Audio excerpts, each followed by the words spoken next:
Grudge racing superstar G-Boddie headlines the Team Boddie and Dow Brothers race cars squad out of California.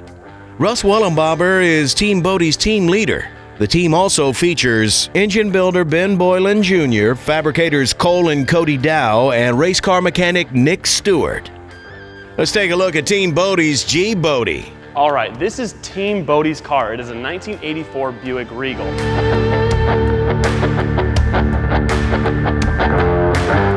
Now let's take a look under the hood. They have a really nice looking engine setup. It is a big block Chevy, a set of Pro Max CNC cylinder heads, an aftermarket intake, and a Pro Systems 1200 CFM carburetor. This is a really nice unit. As you can see, I think it's about 1200 CFM.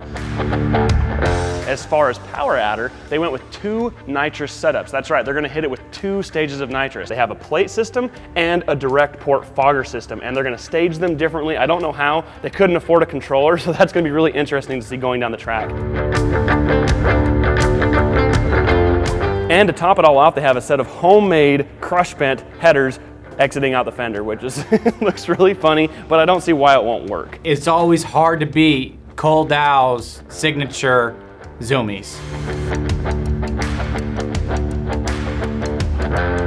The transmission is a brand new TH400 out of Summit, and the torque converter is a used unit, kind of like Stinky Pinky's, that they picked up secondhand from somebody, but they're gonna have some work to do in Norwalk with the transmission. And to finish off the drivetrain in the rear, they have an 8.8 rear end from a Ford Explorer. It only has 31 spline axles and they welded the spider gears, but plenty of us have seen that work a lot of times, so it'll be really interesting to see how fast this car goes down the track. This car is the only one where they kept the factory dash. They put the roll bar in front, and I think that it looks a little more like a car, and they actually ended up being the only team that kept the radiator, so this is probably the most streetable combination out of all of them. I like street cars that are race cars.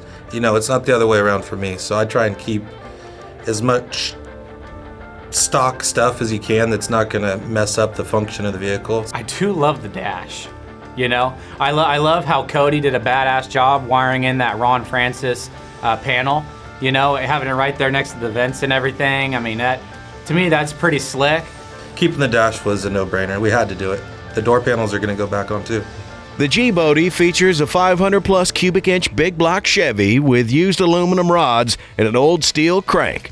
The crank was polished and the rods pin-fitted to a new set of Molle pistons, rings, and performance bearings with 12/8-to-1 compression.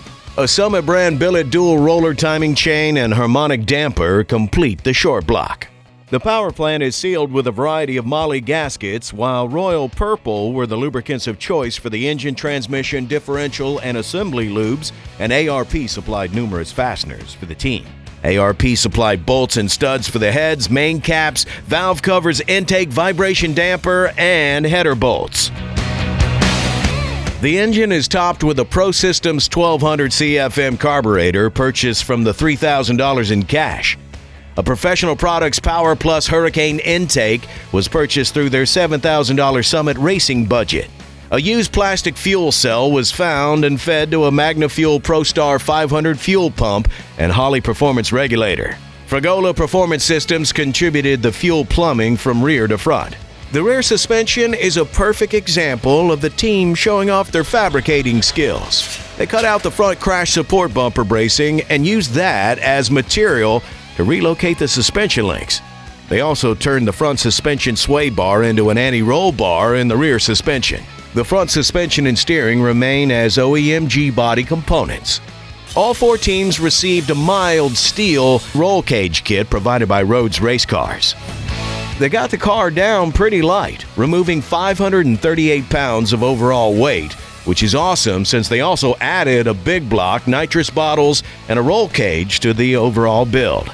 The team's weight reduction effort put the car exactly where they wanted it, as Horsepower Wars rulings specify a 3,200-pound weight minimum.